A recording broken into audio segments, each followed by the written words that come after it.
नमस्कार दोस्तों, मैं रोशन सर हिस्टोरी वाले क्लास में स्वागत है।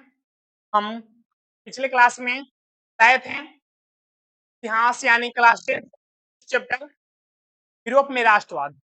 यूरोप में राष्ट्रवाद का पहला चैप्टर यानी यूरोप में राष्ट्रवाद हम आपको बताए थे, उसमें पहला टॉपिक बताए थे फ्रांस की राजक्रांति। बताए थे कि फ्रांस में किस तरह से लोगों ने यानी दुनिया में पहली बार लोगों ने अपने ही राजा के खिलाफ क्रांति का ऐलान कर दिया था। और यह सबसे पहले 1789 ईस्वी में यह प्रारंभ किया गया था। यानी उस समय फ्रांस में लुई 16वां शासक था, राजा था। फ्रांस में शासक या राजा को हम लुई कहेंगे, और इसी तरह से रूस में शासक या राजा को हम जार कहते हैं, और जर्मनी में चांसलर के नाम से विख्यात। तो ध्यान दीजिएगा, 1789 ईस्वी में फ्रांस के लोगों ने अपने ही राजा के खिलाफ क्रांति का ऐलान किया था। यानी फ्रांस में जब पहली बार क्रांति हुआ, उस समय लुई 16वां राजा था, शासक। और दूसरी बार क्रांति 1830 ईस्वी में किया गया। यानी फ्रांस में दूसरी बार क्रांति 1830 ईस्वी में चार्ल्स दशम के खिलाफ किया गया था, और फ्रांस में तीसरी बार क्रांति 1848 ईस्वी में लुई फिलिप के खिलाफ किया गया था। तो आपको हम फ्रांस की क्रांति पढ़ा चुके हैं। आज हम उसके आगे के टॉपिक को देखेंगे, तो बने रहिए मेरे साथ। ठीक, ले चलते हैं आपको हम इतिहास की दुनिया में। यूरोप में राष्ट्रवाद का फ्रांस की क्रांति पढ़ा दिए थे। आज आपको हम बताएंगे इटली का एकीकरण। यानी इटली छोटे बड़े टुकड़ों में बटा हुआ, तो 300 लगभग 300 टुकड़ों में बटा हुआ। तो इटली का एकीकरण, और इसके बाद पढ़ेंगे जर्मनी का एकीकरण। इटली का एकीकरण 3 चरण में किया गया था। इटली का एकीकरण 3 चरण में किया गया था। पहला चरण जोसेफ मेजनी ने प्रारंभ किया था, और दूसरा चरण काउंट काबुर, और तीसरा चरण गैरीबाल्डी ने प्रारंभ किया था। आप बने रहिए मेरे साथ। इटली का एकीकरण की आगे की घटना को हम बताएंगे। ठीक, तो देखिएगा, इटली का एकीकरण, इटली का एकीकरण कितने चरणों में? 3 चरणों में प्रारंभ किया गया। ठीक ना। पहला चरण जोसेफ मेजनी ने प्रारंभ किया। जोसेफ मेजनी ने प्रारंभ किया था। जोसेफ मेजनी ने प्रारंभ किया था। यह एक साहित्यकार और कूटनीतिज्ञ, यानी जोसेफ मेजनी जो था, महान व्यक्ति था। इन्होंने इटली के एकीकरण के लिए एक कार्बोनारी गुप्त संगठन का निर्माण किया। कार्बोनारी गुप्त संगठन का निर्माण, कार्बोनारी गुप्त संगठन, संगठन या संस्था। जोसेफ मेजनी 1810 ईस्वी में इस तरह के एक संस्था का निर्माण करता है। गुप्त यानी खुफिया विभाग, जिस तरह से इंडिया में है सीबीआई है, रो है, जिस तरह से अमेरिका में सीआई है, जिस तरह से पाकिस्तान में आईएसआई है, उसी तरह से कार्बोनारी गुप्त संगठन का निर्माण किया गया था। ठीक कब? 1810 ईस्वी में। कौन किया था भाई? Joseph Mazzini. यह कभी भी अपने जीवन में हार नहीं माना, क्योंकि इसका पूरा विश्वास इटली के युवाओं में था। इटली के युवाओं में इसको पूरा विश्वास था, और इटली के एकीकरण के लिए इन्होंने यंग इटली, यंग इटली और यंग यूरोप, यंग यूरोप नामक संस्था का निर्माण करता था। यानी 1831 ईस्वी में यंग इटली, और 1834 ईस्वी में यंग यूरोप, दो तरह के संस्था निर्माण करता है।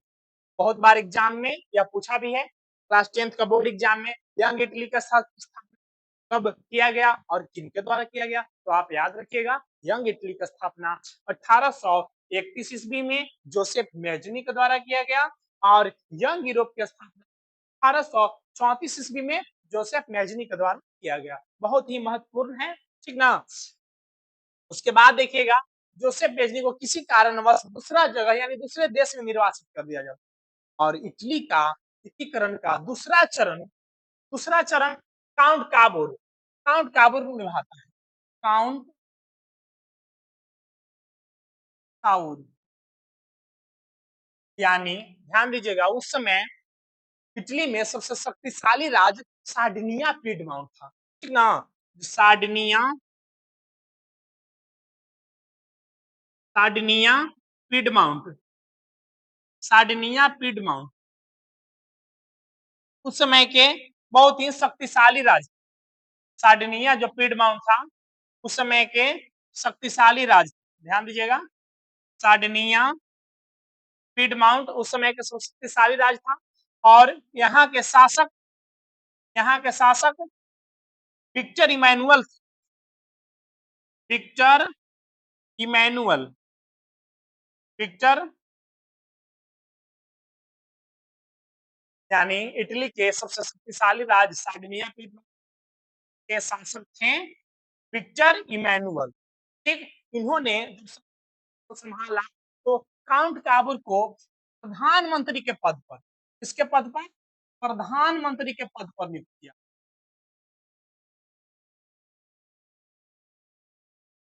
प्रधानमंत्री के पद पर नियुक्त किया, और यह सत्ता में आते हैं काउंट काबूर यानी इटली का दूसरा चरण चुना।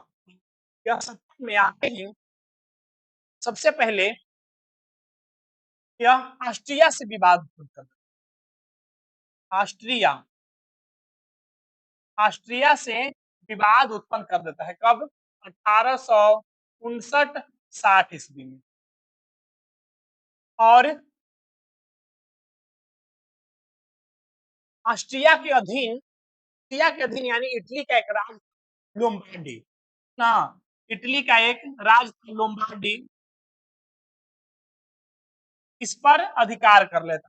लोम्बार्डी राज्य था जो पहले ऑस्ट्रिया के अधीन ही था, लेकिन काउंट काबूर ने 1859-60 ईस्वी में युद्ध कर इसको अपने अंदर कर लिया, और अंततः काउंट काबूर ने 1862 ईस्वी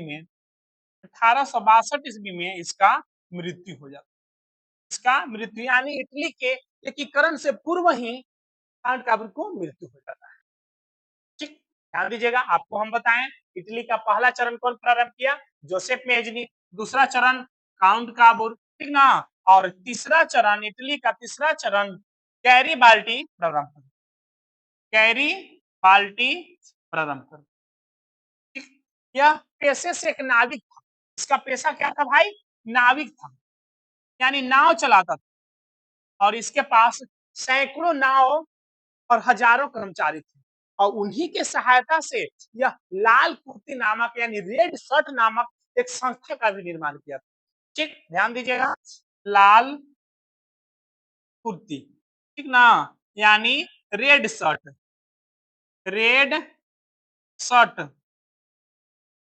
नामक संस्था का निर्माण किया था, ठीक। और यह पेशे से एक नाविक था, इसके पास हजारों कर्मचारी थे ना, सैकड़ों नाव थी इनके पास। और यह 1864 ईस्वी में रोम पर अधिकार कर 1864 ईस्वी में रोम पर अधिकार कर यहाँ इसको मतलब समझिए कि संयुक्त इटली की राजधानी बना, रोम पर अधिकार करके। उस समय रोम पर पोप का शासन, बताए थे पोप यानी ईसाई धर्म में राजा को हम पोप कहेंगे, ठीक ना। उस समय पोप का शासन था, और समझिए कि किसके सहायता से यानी फ्रांस के सहायता से जो रोम पर शासन करता था। लेकिन गैरीबाल्टी ने 1864 ईस्वी में यहाँ युद्ध करके इस पर अधिकार लिया और संयुक्त इटली की राजधानी बनी, और अंततः देखे होंगे कि 1871 ईस्वी में इटली का एकीकरण पूर्ण होता है, और यह अपना गैरीबाल्टी पूरी संपत्ति राष्ट्र के नाम समर्पित कर देता है, और स्वयं एक किसान का जीवन व्यतीत करने लगता है। यानी इस महान क्रांतिकारी की तुलना भारत के महान क्रांतिकारी लाला लाजपत से किया जाता है, ठीक। तो हम आपको बताएं इटली का एकीकरण कितने चरण में, 3 चरण में। पहला चरण जोसेफ मेजनी पर, दूसरा चरण काउंट, तीसरा चरण गैरिबाल्दी। ठीक, तो आपको बताएं जोसेफ मेजनी का योगदान क्या है भाई, और काउंट का योगदान क्या है, और गैरिबाल्दी का योगदान क्या है। इसके बाद बताएंगे आपको जर्मनी का एकीकरण, यानी जर्मनी भी सैकड़ों छोटे बड़े टुकड़ों में बटा हुआ था, और वहां के लोगों ने उसे एकत्रित कर मतलब एक तरह का अलग ही राष्ट्र का निर्माण किया। ठीक, तो देखिएगा इसके बाद बताएंगे आपको हम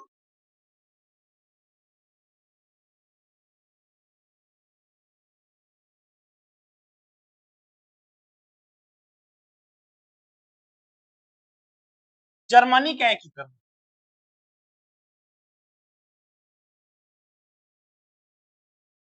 जर्मनी का एकीकरण,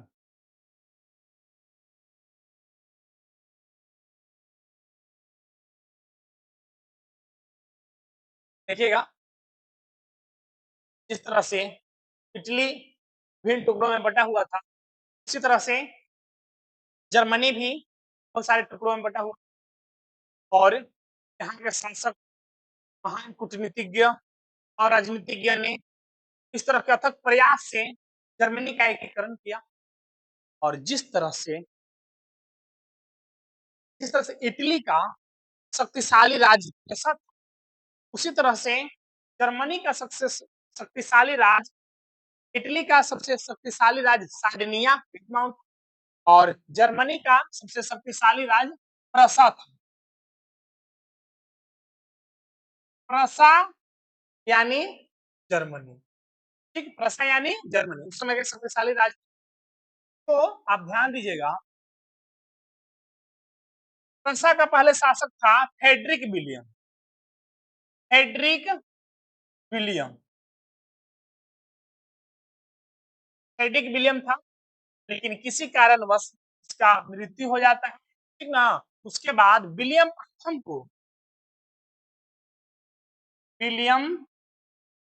प्रथम को प्रसा का शासक बनाया जाता है। प्रसा का शासक बनाया जाता है। ठीक, प्रसा का शासक बनाया जाता है।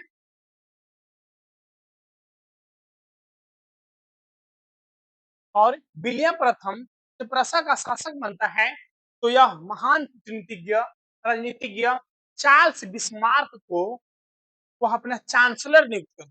यह बोर्ड एग्जाम में क्वेश्चन पूछा हुआ है, ठीक ना, 2025 में यह क्वेश्चन पूछा था कि जर्मनी का चांसलर कौन था, क्षेत्र का क्वेश्चन है। ठीक, तो ध्यान रखिएगा आप।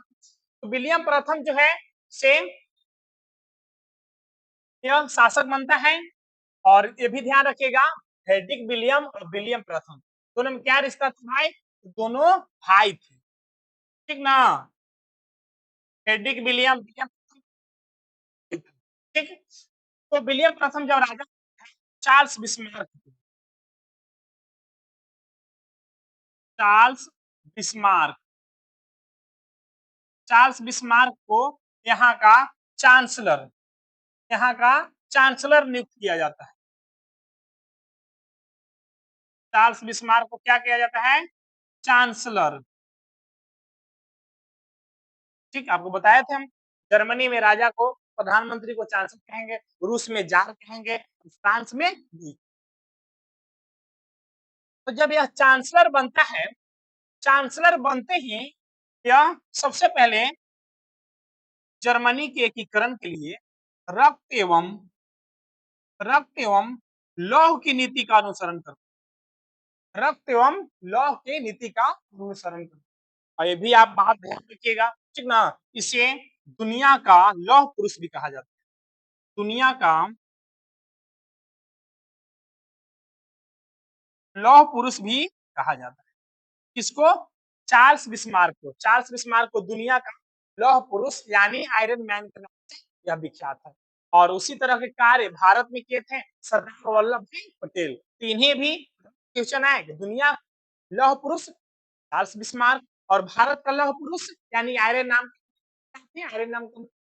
मैन के नाम से, तो आप बताइएगा सरदार वल्लभ भाई पटेल। ठीक, सरदार वल्लभ भाई पटेल के लिए और दुनिया के लिए चार्ल्स बिस्मार्क। यह चांसलर बनते हैं रक्त और लौह की नीति का अनुसरण करता है, अवलंबन करता है। ठीक, और जर्मनी के दो राज्य सेल्सविग और होलस्टीन होलस्टीन होलस्टीन दुगो प्रमुख राज्य था ना, जो उस समय डेनमार्क के अधीन था। उस समय डेनमार्क के अधीन था। ठीक। और डेनमार्क से युद्ध करने के लिए चार्ल्स बिस्मार्क ने ऑस्ट्रिया से दोस्ती की। ऑस्ट्रिया से क्या किया? दोस्ती की। ऑस्ट्रिया से दोस्ती करता है, ठीक ना, और डेनमार्क से युद्ध करता है।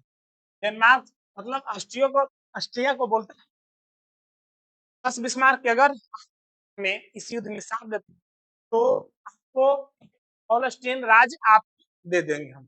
ठीक। और इसकी वजह से ऑस्ट्रिया प्रलोभन में आकर मतलब चार्ल्स बिस्मार्क का साथ देता है, ठीक ना, और यह युद्ध में डेनमार्क पूरी तरह पराजित हो जाता है। ठीक। और फिर इसके बाद ऑस्ट्रिया से विवाद उत्पन्न कर फ्रांस से दोस्ती करता है। ठीक, ध्यान रखिएगा, फ्रांस से दोस्ती करता है और ऑस्ट्रिया और प्रसा के बीच ऑस्ट्रिया और प्रसा के बीच ऑस्ट्रिया और प्रसा के बीच सेडेवा के मैदान में सेडेवा के मैदान में 1866 ईस्वी में दोनों में युद्ध, जिसे हम सेडेवा का युद्ध के नाम से भी जानते हैं। इसे याद रखिएगा, कितना बार एग्जाम में पूछा है अभी कि सेडेवा का युद्ध कब हुआ? तो 1866 ईस्वी में। सेडेवा का युद्ध किन दो देशों के बीच हुआ? तो एक प्रसा यानी जर्मनी और एक ऑस्ट्रिया। ऑस्ट्रिया और प्रसा के बीच कौन सा युद्ध हुआ था भाई? सेडेवा का युद्ध। कब हुआ था? 1866 में, जो जिसमें ऑस्ट्रिया पूरी तरह क्या हुआ? पराजित हुआ। ऑस्ट्रिया पूरी तरह पराजित हुआ। ठीक। और प्रसा इसमें जीत गया। ठीक। लेकिन फिर यानी ध्यान दीजिएगा, डेनमार्क से युद्ध के लिए ऑस्ट्रिया से दोस्ती, और ऑस्ट्रिया से युद्ध के लिए फ्रांस से दोस्ती, और फिर फ्रांस को भी राजकुमार के मुद्दा पर समझिए कि इससे भी विवाद उत्पन्न कर, यानी फ्रांस और प्रसा के बीच कब? 1870 ईस्वी में सेडौन का युद्ध होता है। सेडौन का युद्ध, ठीक, याद रखिएगा, सेडौन का युद्ध कब हुआ है? किन देशों के बीच हुआ? तो फ्रांस और प्रसा के बीच हुआ, जिसमें फ्रांस पूरी तरह पराजित हुआ। ठीक। और प्रसा यानी यूरोपीय महादेश में एक शक्तिशाली राष्ट्र के रूप में प्रसा यानी जर्मनी। ठीक। और अंततः समझिए कि 1871 ईस्वी में जर्मनी का एकीकरण पूर्ण होता है। और ये भी याद रखिएगा, फ्रांस और पर्सा के बीच एक संधि हुआ था 10 मई 1871 ईस्वी को एक संधि हुआ, जिसे हम फ्रैंकफर्ट की संधि के नाम से जानते हैं। फिर से एक बार रिकॉल करते हैं, बने रहिए मेरे साथ। आपको हम बताएं, जर्मनी का एकीकरण यानी जर्मनी विभिन्न टुकड़ों में बटा हुआ था। उस समय मतलब जिस तरह से इटली का सबसे शक्तिशाली राज्य सार्डिनिया पिएडमोंट था, ठीक ना, जैसे अमेरिका का सबसे शक्तिशाली राज्य कैलिफोर्निया है, ठीक ना, जिस तरह भारत का भी बहुत सारे ऐसे राज्य जो महत्वपूर्ण है, ठीक ना, उसी तरह से जर्मनी का सबसे शक्तिशाली राज्य प्रसा था। वहां फ्रेडरिक विलियम राज करता था। उनकी मृत्यु के बाद उनका भाई विलियम प्रथम को वहां शासक बनाया गया, और वह शासक बनते हैं चार्ल्स बिस्मार्क को, यानी जो महान कूटनीतिज्ञ और राजनीतिज्ञ था, वह प्रसा का चांसलर नियुक्त करते हैं, जर्मनी का चांसलर नियुक्त करते हैं। और चांसलर बनते ही यह रक्त एवं लौ की नीति ना, और यह अपने अधिकतर राज्य को जो दूसरे राष्ट्र के अधीन है उससे युद्ध करके जीतता है।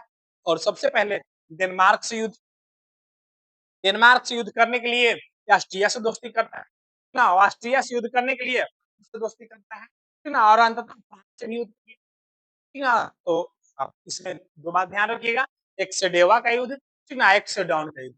सेडेवा का युद्ध 1866 में ऑस्ट्रिया और प्रसा के बीच, सेडौन का युद्ध फ्रांस और प्रसा के बीच 1870 ईस्वी में, एक फ्रैंकफर्ट की संधि, ठीक। तो चार्ल्स बिस्मार्क के बारे में इतना ही याद रखिएगा, ठीक ना। तो आपको हम पढ़ाए इटली का एकीकरण और जर्मनी का एकीकरण, इसके लिए इतना ही, ठीक ना।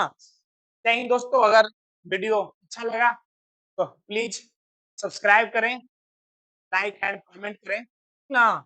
ठीक को इतना सारा प्यार देने के लिए तहे दिल से शुक्रिया, ठीक। जय हिंद दोस्तों, अब मिलते हैं नेक्स्ट क्लास में, नेक्स्ट वीडियो में।